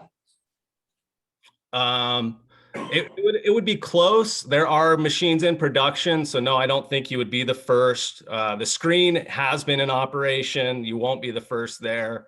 The grit removal system, it'll be close. It'll come down to a production schedule. Maybe you could highlight the parts that are different. So with the screen itself, we changed the orientation. So instead of the flow coming straight to the front of the screen, it actually goes into the center of the screen and out both sides. So now you get higher hydraulic throughput because you're using both sides of a circular band. This is a very common approach to screening systems in our industry now. What moved there's it's the same chain, the same sprockets, the same rakes, the same bars, the same motors, the same gearboxes. On the screen, there's really no physical change other than the orientation. So I had another question, and Rick, I had asked this one of you. Now, I don't mean to sound like, I'm digging too deep, but we talked about the electrical consumption. So, we talked about, getting the best years of the existing one, but then I started thinking maybe the worst years that we've had in terms of the current electrical consumption for the current plant versus what it's going to be with this new one. Because I mean, if it's going to be $400 more per day, then are we really saving that much money versus having what we have and just fixing it? Okay. If I can speak to that, we evaluated electrical, we are raising the hydraulics a little bit. Total usage per day is like 1 horsepower. That's a few dollars a day. So the previous system was using about a constant of 7.5 horsepower continuously. This new screen, in total connected full-time horsepower is 3. So we are deducting almost 4 horsepower off. If we include the additional horsepower to raise the water level up, we add 1 to that. So overall, a net deducting power usage. Over the course of how many years? I mean, are we talking like 5 years? We're going to be seeing some major savings in our electrical consumption there? You major loads are at your aeration system, the aeration basin. Your heavy loads are not typically headworks. I don't know what the total yearly cost would be. If we do 3 horsepower per day, see $6 a day, multiplied by 6 years would be the total usage compared to 100 connected horsepower in the aeration system and the other components. So what you're saying is to get a, let's just say 5 years from now, I do a FS 119 and I find out that the electrical consumption tripled than what it is today, what would that be attributed to? Would it be some other part of the septic system or would it be based off of these new components? Definitely would be from the headworks. That's a very small percentage. Most of your energy consumption is in the aeration and in the large aeration basins, the rotating aerators. But it's just one bill. So I mean, one bill would reflect that big amount. So it would be hard for us to carve out individual components of the process. If you want to do electrical study, you could find where those loads are coming from. We know each individual horsepower from every loader, and we can back into that power bill. Again, it's, we know those aerators are 25 horse, there's 4 of them. That's 100 horsepower. We're total connected 3 horsepower. And then counting all the other pumps and all, the screw presses, septic systems. So very small percentage. Right now, don't we have just one running? We have the 2 tanks, right? The 2 pools, you might say. Isn't one of them running and the other one is turned off as a backup? Is that how it's working right now? Or are they both being used? They're both being used at the All right. time.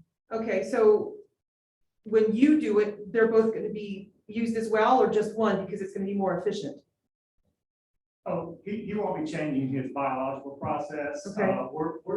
We're changing, we're upgrading the screening. It screens the wastewater before it gets to his biological process. It has no effect on how he's going to run that aeration system. Total separate process. So this does not affect septage at all? No. And septage did not affect anything contributing to the rags right now? On this part of the plant, correct, the ditches and the clarifier, no, it does not affect it. It does on the digester, the presses, which the presses also in the digester is also all this is tied in together as one. But the headworks will remove it from the ditches and the clarifiers, which will take the load off the clarifiers, which we currently have to take the clarifiers down twice a year to clean. So we got to derag them. And that's, like I said, that's what caused the damage to the one clarifier that we had. Because the over, I'm going to say rags, unfortunately. People are using the baby wipes these days a whole lot more than they ever had been using them in the past. I'm not sure the record caught your name, sir. Josh Peterson. Josh. Let me ask you a question. Will this new system, can our current staff run this new system or operate it the way it's supposed to be operated? Would we have to increase our staff? No, So we just have one operator there now? we have 2 operators generally at the wastewater plant. Okay, and then we don't have to get 2 more? No. Okay. Great. I have a few questions, if I may. Go ahead. First of all, headworks that we have now, I believe, has been working for approximately the last 40 years. And so except for possibly the last couple of years, it's been doing the job. So I wonder why originally this was projected in the budget 20 carryover from 1920 to 2021 at $447,000. And now we're going ahead and basically doubling that a year later. So please explain to me why our original estimate of replacing the headworks is going to be twice what they originally estimated less than 2 years ago. And two, why are we not using the base platform? Why does a small town like Avon Park need to go ahead and go with a brand new improved version when a city really, if the headworks was working for 4 years was good, why do we need, a super one? And I have a few more questions after that, if you could answer, please. Can I answer that? Sure. Yeah, I think the grid system is permanently disabled in our opinion. So I wouldn't count that. We did get quotes on to replace that in time. And just that equipment alone is around $240,000 to replace that specific component. That did not include the structural and the demo, nor did it include the bypass pumping to actually repair that equipment. That did not include the screen up front, so that was just to repair that. One of the reasons we didn't select that was that particular company announced they would be in purchase to make a lot of business. So there is a worry about serviceability. It's the same system we had before, it was down. So we did look at that. We didn't do the original estimate. We started this, I think we estimated around $750. With stainless steel escalation and labor market render, we came in a little bit higher than that. Okay, another question. Please tell me what's going to happen. This is going to be almost a year-long project. What happens during the downtime while you're working on this, Edward? Yeah, we originally, so the construction methodology was to minimize downtime to the existing system. So this system would be built off to the side, and once it's accepted by the city, we could then decommission the existing system. Okay, and one more question. This is a large expense for the city. What type of payment plan are you expecting that this is going to take up to a year to redo it? Payment schedule, I think was referring to. Yeah. That would be toward the contractor's pay request. So I don't know if you've given a pay request schedule or not. Jim, can I ask a question while he's answering that? So this is the construction amount. Is there an engineering fee as well? That's construction engineer inspection that's going to be added on to this $895? That's probably a big contract, my knowledge. That's not been approved yet, but yes, to the answer to your question, yes, there's an additional amount for construction phase services. And how much was that? Do you recall? I recall it's around 30,000, I believe. Okay. And that was working with Polson Engineering. Melody, has there been any updates on the validity that you started maybe covered by the American Rescue Plan? So the interim final rule that was issued by the Treasury indicates that any projects that are listed in the drinking water and the clean water state revolving fund loans will be eligible under the American Rescue Plan. So Headworks is one of those that are listed, so that would be covered. So we can apply for this funds, the 100%. American Rescue Plan. Yes, ma'am. Oh, yeah, that's right, I forgot. So But it's yeah, not retroactive. So I mean, if they were approved tonight, we wouldn't be able to get any reimbursement until it's approved. yes, ma'am, we can have projects that begin in March are actually eligible. March 1st of this year are eligible. And we've already received $1.7 million of that money. We just have to justify where we're spending it. And I mean, they sent you a check already, or it's just been approved that you're no, getting? they deposited that money into our bank account already. Is that CDGCP or is it? It's CARES Act. Well, I know the ARP, the American Rescue Plan, but it's, okay. it's an SRFLP or something like that. And when do we get our second? We get our second a year later. Is that contingent upon us spending the first allocation? whatever we don't spend properly, we have to return. I see. Rick, can I ask you a question? Yes, ma'am. Is this, when I toured the plant, Yes, ma'am. is this the same thing that I looked at that you talked The about very right now? front, the first thing we looked at. Yeah, okay, Yes, ma'am. okay, that was horrible, that was not working, Correct. okay. I have one more comment if I could, please. As Go we ahead. noticed on the sand and grit removal agreement where they had a change order that was quite extensive, more than what we expected. Is there any way we can put something in this contract that says there cannot be a change order increase of more than, say, 10% or something like that? There's a $10,000 allocation added in already. All contracts have that. Any comment from anyone? There's no guarantee of, no change orders. We can try to mitigate that through allowances. But hopefully our plan and specs are good enough to cover all this scope. I wish we could stop any potential changes. Well, this is a little different than if you're put a pipe in the ground and suddenly find a bunch of other stuff there.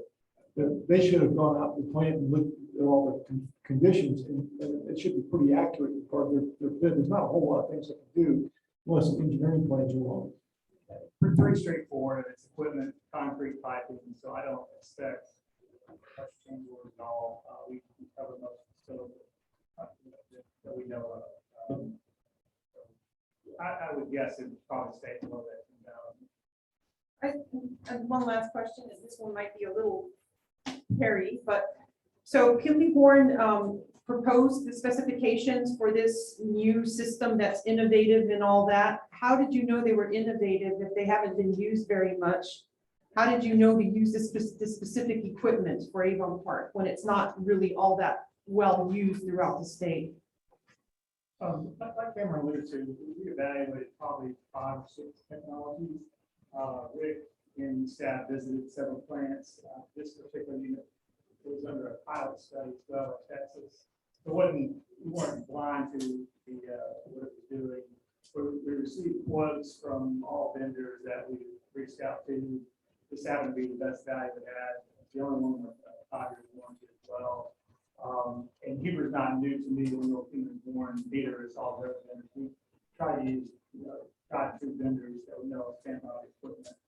I personally worked with people for 20 years. Most of the other equipment, so it's out of product. So we didn't seek out originally. We weren't seeking out Huber in the original evaluation. This happened when we got the numbers in and the proposals, the warranties, materials. And one of the big things for Rick is service facility, where that service technician is located. This happens to be in Orlando, very close. That was the big issue for him in Park. So we didn't have warranty with that 5 Park warranty. So we thought it was a really good value. As far as the innovation, I think it's innovative, and then how they brought it together. The components themselves we're not going to be version 1. A lot of this rate screen's been around for 7 years. I mean, grid selling system is just a gravity selling system with some plates to assist in a higher capital rate. So we're not trying out new gadgets. You're not trying out any gadgets. Okay, I just wanted to repeat that. Okay. Cameron, would you call it a gadget? No. Again, Huber's a world leader in rotating stainless steel equipment for liquid solid separation. The Is it city. American made, by the way? Is it part of the American made steel? Is it from here and not imported from China? The headquarters of Huber is in Germany. That's where a lot of the equipment in our industry comes from. I don't know why. I assume because Europeans have just been treating water a lot longer than Americans have. But they do have fabrication facilities in the United States as well. Yeah, but doesn't SRF demand that it be American steel in their grant? In certain products, I've never had an issue with SRF funding in the state of Florida with Huber products. Can that be double checked just to make sure? Because lately, I am very well aware that SRF is requiring American steel and it can't be any derivative other than that or funneled through some other company to the US. But it's specific in the SRF grants. There must be a provision for it if there's no other vendor that can supply that. It got- There may be. Now, the city of Avon Park worked with Kimley Horn to put out a request for proposals, and they were looking for a certain level of performance. So the latest and greatest wasn't sought. We saw that as an opportunity to propose it because, you know, Florida has a unique grit challenge. It does take top quality equipment to remove the fine sands that we have here in Florida. So really this project was selected by Huber strategically to build an install base with some of the best equipment in the world. So, and you didn't pay extra. We recognize that this is a newer technology, even though it's built on years of experience. So that it's a heavily discounted price with what's projected to be a very common screen and grit removal system coming. So I just want to make one other thing up in my head. So it is imperative that we get this, what's the screen? Headworks. The headworks. Is that my understanding? Well, I think you said DEP required. Yeah, DEP, yeah, it is required. Correct. Yes. And if we don't get this one, then what will happen? If everybody up here says no tonight, then what will happen? Continue to fill up your basin with grit and rags. And I'm possibly, sorry, I didn't hear you, sir. your basin will continue to fill up with grit. You also, no rag removal, which binds up the pumps and other equipment. So the cost of maintenance goes up significantly. For DEP For finders or DEP, something? DEP will come back to our permit. There you go. Okay. Yep. And we'll put you in a consent order. We do the same thing that we're talking about tonight. Well, we have a golden opportunity for these funds to be covered by the American Rescue Plan. Initially, we weren't expecting this to be covered by anything, so Exactly. I think it's a great windfall for the city. This could be covered, so I definitely support getting it done more or less because of the pressure from DEP. Obviously, if you had 10 years to try to figure out a different plan, there's obviously could be other options out there. I'm sure there's 100 ways to skin the cat here, but we do have a significant amount of time and money already invested in this plan. So if it seems viable and it will be paid for, I see no reason to not move forward. And one last question to add on to that, then, I didn't get clear whether or not this was going to compound additional expenses for more equipment in the future. What could go wrong that of the existing equipment that we have, excluding this new stuff, that would need to be looked at, or a DEP thing, or any other kind of issue that we should be anticipating? Right now, we're in no violation period. So Okay, but I other mean- than this, I mean, this is taken care of. I mean, this is the only thing that DEP has on us right now. It's not- Okay, but this is it though. I mean, you have no other issues with the plan. Well, I have other issues, yes. I mean, I have a bearing and a clarifier that's going bad. It needs to be replaced, which. Okay, but those need to be replaced. You have Yes, a ma'am. thing by DEP, but is that going to be coming up to council next year, 2 years from now? Is that going to be $1 million job, or? You know, I'm just thinking ahead. I don't, you kind of put me in a spot here. Well, The I mean- answer is because it was given to the person that I reported to that's no longer here. So now I'm having to go back through this to get everything that he had copies of stuff. And he But I didn't mean, chose to do assessments- nothing with it. But assessments have been done by the engineers, I presume, that look at the entire facility and say, okay, this has more shelf life than this, and we can wait for this for 10 years, or this one will need to be replaced in 3. You know, are those parts going to be part of this same company that are going to come in because they only work with this certain headworks? Yeah, I think what's needed is a detailed facilities plan. Usually, every 10 to 20 years, we'll update the facilities plan to identify issues that are at plan or you foresee. So not to sell more engineering services, but we would recommend a more detailed, facilities plan to kind of highlight what the, lifetime of this certain piece of equipment is left, and then that way you can budget yearly for that. But you do look at things like, fixing it yourself, welding it yourself versus buying something new. You make recommendations that are simple fixes that are inexpensive versus brand new systems, right? Correct. If it's within their capabilities, and they certainly agree to repairing it in-house, it obviously, where we can save money. I'd certainly be in favor of you guys proposing a proposal to us to do that service. So obviously the key factors would be streamlining our current system and possibly improving our MGD so we can grow. Yeah, with that stated, when Ronnie Jones had originally come out for this proposal, we did size this new headworks for a future expansion. So it is sized for your next expansion to MGD. So costs a little bit more, but we can handle. You won't have to upgrade this headworks to meet a new flow capacity should you grow. Excellent. Okay, well, having said all that, is there a motion? Don't all jump at once.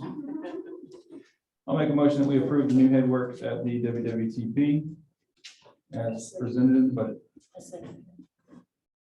We have a motion and a second. Is there further questions? Seeing none, we'll call the roll. Councilmember Gray, Yes. Councilmember Johnson, Yes. Councilmember Sutherland, Yes. Deputy Mayor Bernard, No, Mayor Anderson, Yes. motion passes. Thank you. That would conclude that. Can I ask another question? Sure.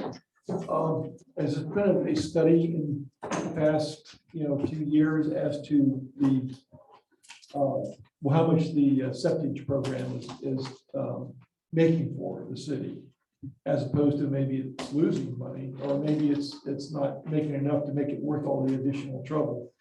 I just wondered whether somebody's done an analysis of that system making the city money. Because we don't have to do it. We can say, take it somewhere else. Correct, and that, I'm trying to work on that right now, looking at another company to take the septic. And they keep going up on us as they're hauling it off. So I'm working on it right now and looking at increasing the rates as well, the septic dollars. I think that's a priority because it helps subsidize the utility itself and I it contributes to our ROI. So I think if it is a priority and it's customer service oriented and all that, I think it's good PR for the city as well as a good revenue stream. So I Yes, mean, we ma'am. have to up the rates. Well, that's what I'm asking. We don't know that it's a good revenue stream until he does a study on it, because I know originally Julian had studied it and said it's gonna make us a lot of money, but things have changed since then. I mean, every once in a while, you need to do an analysis to see whether you need to charge more or whether it's actually worth doing it all. Yes, I agree with you, because you got to consider the disposal costs now, which are ever increasing, and impacts to the load of the plant, which may increase your The oxygen. BOD coverage and all that stuff, the aeration costs are gonna be way higher since that's coming in septic and you have to aerate it to aerobic. Well, I can tell you in 1 year, per ton, it went from $45 a ton to $69 a ton. Yeah, so I'm glad you're doing a study on that because we really need to know that. We look forward to it. I hope I don't get my darts thrown at my picture for that. Sorry, staff. We look forward to it. All right, city manager updates.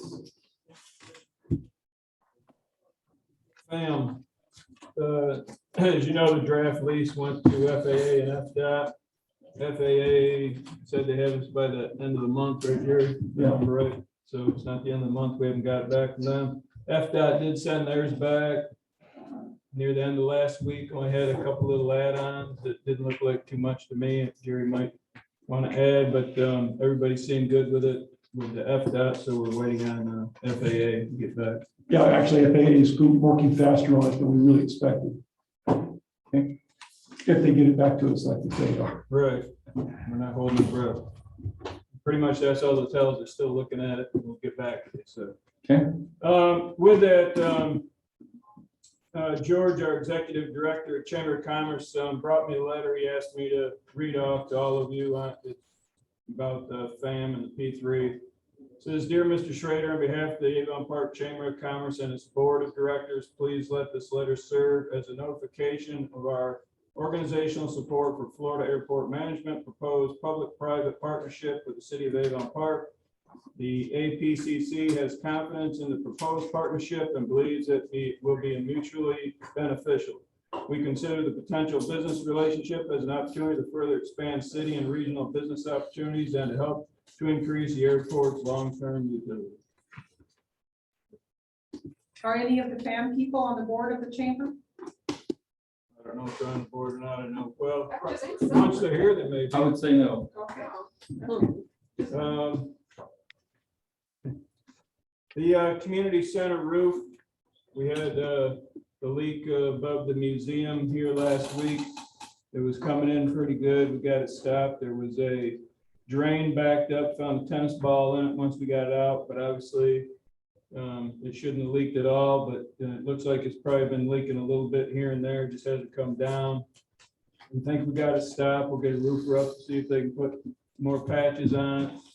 But as far as council, you said you wanted to give some direction on what kind of roof you want or what it's going to look, but we're going to have to go out to an RFP sooner than later here on it. So if you want to think about that, get back with us next meeting or whatever you want to do. Is everyone in favor of standing seam roofing, similar to what's on the library I'm sorry, for the community center? for the community center? If it's gonna be long term, it looks decent. It'll be longer than anyone that's alive currently. I mean, what does it look like though? I mean, is it just regular metal? It look, just drive by the library, it's basically flat and you have a straight rib. You have some other, like a barn style would be these very large ribs. Standing seam is very small, sleek ribs. The character of the building is Spanish colonial. I mean, aren't there metal ones that look like they have barrels, but For they're twice not? the price. Drive by the library, check it out. Well, okay. We'll bring it up later. Okay. What else you got? Our October 25th meeting, this will be occupied by early voting. They're setting up on the 22nd. So if you want to move it, you want to not have it, or meeting on the 25th?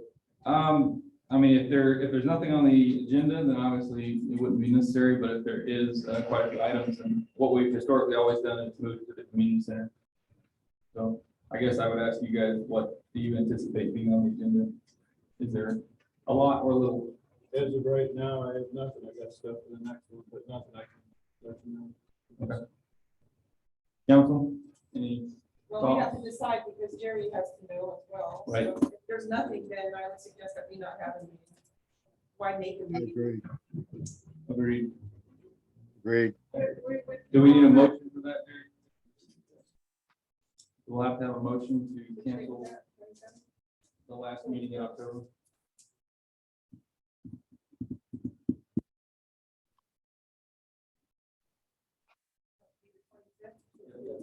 I make a motion that we not have a meeting on October the 25th and also excuse the city attorney.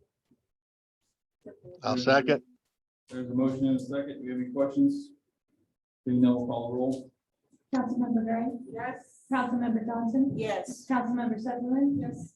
Deputy Mayor Bernard, Yes. Mayor Anderson, Yes. motion passes. Thank you. Anything else? That concludes our agenda. Is there anything else for the good city? Yes, sir. You have to come to the microphone. Give your name and address, please. The only gentleman with the hand up. Yeah, Eric Wilson, 1445 South Carolina Avenue, Everett Park. Yes, sir. I made a request to vacate some property a while back, and I understand all the ramifications, all of the water problems and everything else. But is there any way that I can be kept in the loop from? Yeah, so we haven't, the council hasn't heard anything. I last understood that our last meeting, we approved the first reading, but then we had to check on a couple of things. And if Central Florida Regional Planning was here, we could have asked them, because I'm sure they know exactly what was going on. Well, yeah, Central Florida Planning Council, I understand that, you know, they approved it and everything. Everybody approved it. We got all of. Yeah. I don't remember what the specific question was. But there was one question that they were trying to get to the bottom of at our last meeting. If I'm not mistaken, I think the approval was done without true consent from the, help me out here. Can we, are we allowed to add on to that? Sure. Okay, the through constant communication with them. It was past the first reading. But then there was an issue with drainage by Mr. Wilson's residence, the drainage that goes into Lakewood Fuel on said easement that he's trying to vacate. So I'm going to turn this over to Rick, because I know Rick and David Roberts have been doing research on that, and that thus is the whole where we're currently at. Rick, help us out. We got a hold of EPI to come in and kind of give us a guesstimate cost on it, so we where we're standing and where we need to go with it.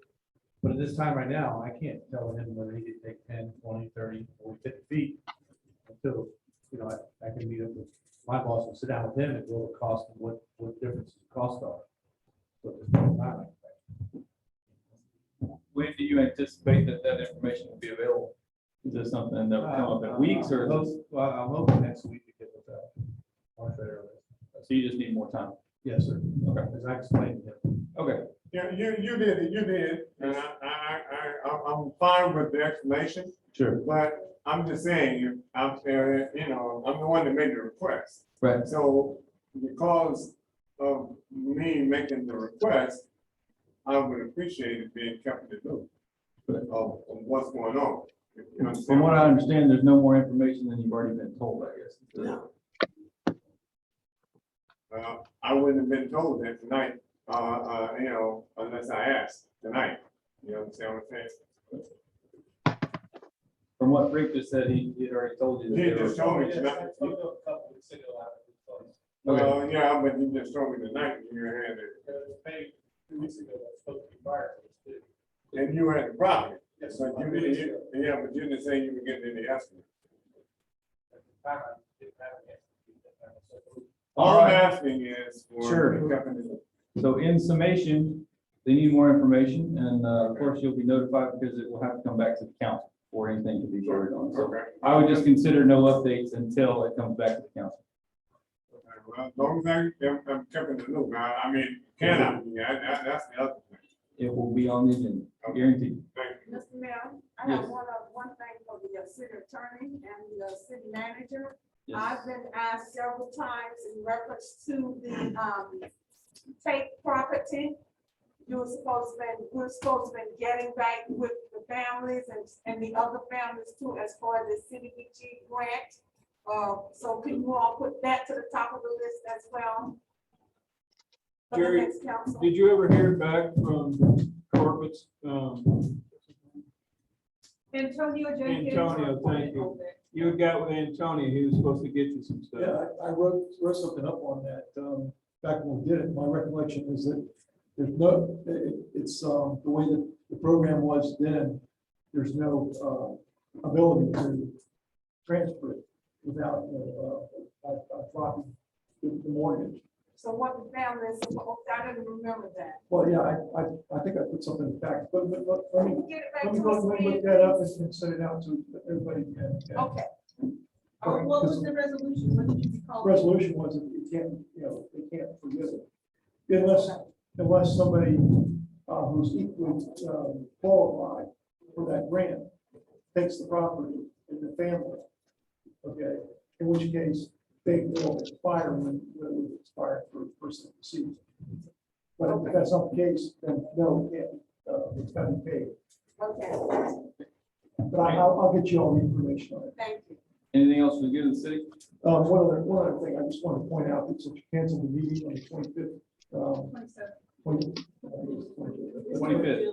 of October, this CRA meeting is still set, so I just want, I guess, you need to make a point of the fact that that's going to go away, because I don't think anybody wants to show up for a 15-minute CRA meeting. The CRA meeting will also be canceled. Do we need a motion for that? I suppose you can do that, yeah, I'm sorry. Okay, is there a motion? That we do, cancel the CRA meeting for October 25th. We have motions. Is there a second? Second. We have a motion and a second. Please call the roll. Councilmember Day? Yes. Councilmember Johnson? Yes. Councilmember Sutherland? Yes. Deputy Mayor Bernard? Yes. Mayor Anderson? Yes. Motion passed. Thank you. Anything else we give to the city? Mayor, I've got one thing if I could, if I can. But this is kind of a community service message on behalf of code enforcement and the Highlands County Sheriff's Office. Speaking on their behalf, we continue to get a bunch of complaints that are anonymous. And much like the sheriff's office, they're not going out on their purview Florida statute unless they provide their name and their address. They're getting the same issues that we are. I'm getting tired of getting called about every name in the book, plus my parents and everybody else. So people, we need to get it out there somehow that it's not code enforcement, it's not city council, it's not the city manager, it's not the Highlands County Sheriff's Office that made that statute. That came from the governor. But yet people just do not understand. They think it's internal, and then the staff gets cussed out, we get cussed out. And I just, whether we can put it on the website or whether we need to do, whether Barry can help us with a PSA. But look, I've mentioned that several times, and you're absolutely correct. It's the legislature passed it, the governor signed it, so it's a done deal. We cannot take anonymous. No, and we're not incurring that liability for the sheriff's office. I'm sure I'm not speaking on their behalf, but I know they are, after we leave, they are receiving calls basically at night for noise ordinance violations and that. And people refuse to give their name, and they refuse to give their address. And I get that. Whether I agree with the statute is really a point, but it is a statute, and it's something that we have to respect. There is an exception for public safety, health and welfare. You know, if you see somebody tearing down a house, it's not supposed to be torn down, or tearing up a wetland or something like that. That would be an exception, but somebody's grass being high or too much noise, that stuff is, it's got to be, somebody's got to say who they are, and that's going to be a public record then. Okay. Very good. Anything else for good of the city? Seeing none, I'll entertain a motion to adjourn. Motion to adjourn, please. Seeing no opposition, we are adjourned. Have a good night.